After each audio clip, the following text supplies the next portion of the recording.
కమ్మ జనసేవా సమితి పాలకవర్గం ఏర్పాటు చేసిన 24వ వార్షికోత్సవ వేడుకలు ఘనంగా జరిగాయి. ఉత్సవాల్లో భాగంగా విద్యార్థులకు ఉపకార వేతనాలు పంపిణీ చేశారు. ఈ కార్యక్రమానికి ముఖ్య అతిథిగా ప్రభుత్వ విప్ వినుకొండ ఎమ్మెల్యే జీవి ఆంజనేయులు హాజరయ్యారు. 1975లో మొదలైన వసతి గృహం ఏర్పాటు ఆలోచన ఈ స్థాయి వరకు రావడంపై అతిథులు హర్షం వ్యక్తం చేశారు. కుల మతాలకు అతీతంగా ఉపకార వేతనాలు పంపిణీ చేస్తున్నామని నిర్వాహకులు చెప్పారు. కమ్మ కులంతో పాటు ఎస్టీ, ఎస్సీ వాళ్ళకు కూడా అందజేస్తున్నామన్నారు. ఇక ఒక్కొక్కరికి 7,000 రూపాయలు ఇస్తున్నామన్నారు. ఇక అందరూ కష్టపడి చదువుకొని తల్లిదండ్రులకు పుట్టిన ఊరుకు మంచి పేరు తీసుకురావాలని ప్రభుత్వ విప్ ఎమ్మెల్యే జీవి ఆంజనేయులు సూచించారు. అందుకు కమ్మ జనసేవా సమితి పూర్తి సహాయ సహకారాలు అందిస్తుందన్నారు. ఇక కమ్మ సేవా సమితి నిర్వహణపై గౌరవ అధ్యక్షులు సామినేని కోటేశ్వరరావు సంతోషం వ్యక్తం చేశారు.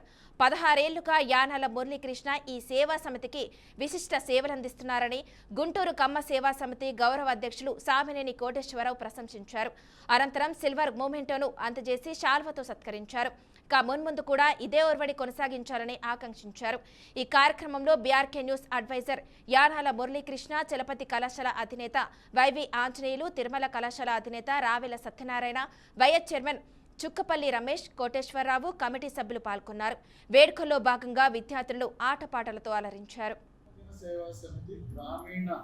విద్యార్థుల వసతి గృహం 2003వ సంవత్సరంలో ప్రారంభించడం జరిగింది. మొట్టమొదట 60 మంది విద్యార్థులతో ఈ ఒక సంస్థను ప్రారంభించడం జరిగింది. అది దినదినాభివృద్ధి చెందుతూ ఈ 23 సంవత్సరాలు క్రాస్ అయ్యి 24వ వార్షికోత్సవం రోజున ఈరోజు వార్షికోత్సవాలు జరుపుకోవడం జరుగుతుంది. ఇది 1600 మంది విద్యార్థులకు ఇప్పుడు వసతి కల్పించే ఒక దేవాలయం లాగా ఇది ఉంది. ఇక్కడ ఉన్నటువంటి విద్యార్థులందరూ కూడా చాలా క్రమశిక్షణతోటి, చాలా అంకిత భావంతో వాళ్ళ తల్లిదండ్రులు ఏదైతే వాళ్ళ ఆశలు ఆశయాలకు అనుగుణంగా విద్యార్థులందరూ కూడా చదువుకొని చక్కటి భవిష్యత్తుకి మార్గం వేసుకోవడం జరుగుతుంది. ఇప్పటికీ సుమారుగా ఒక 10,000 నుంచి 12,000 మంది స్టూడెంట్స్ ప్రపంచవ్యాప్తంగా మన వసతి గృహం నుంచి బయటకు వెళ్ళినటువంటి స్టూడెంట్స్ సెటిల్ అవ్వడం జరిగింది.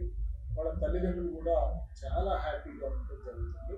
వీళ్ళందరూ కూడా విద్యార్థులకి ఇక్కడ చాలా సెక్యూరిటీ ఉంటుంది. అదే బయట కమర్షియల్ హాస్టల్లో అయితే సెక్యూరిటీ ఉండదు. అందువల్ల ఇక్కడ సెక్యూరిటీ ఉంటుంది, వాళ్ళకి టైమింగ్స్ ఉంటాయి.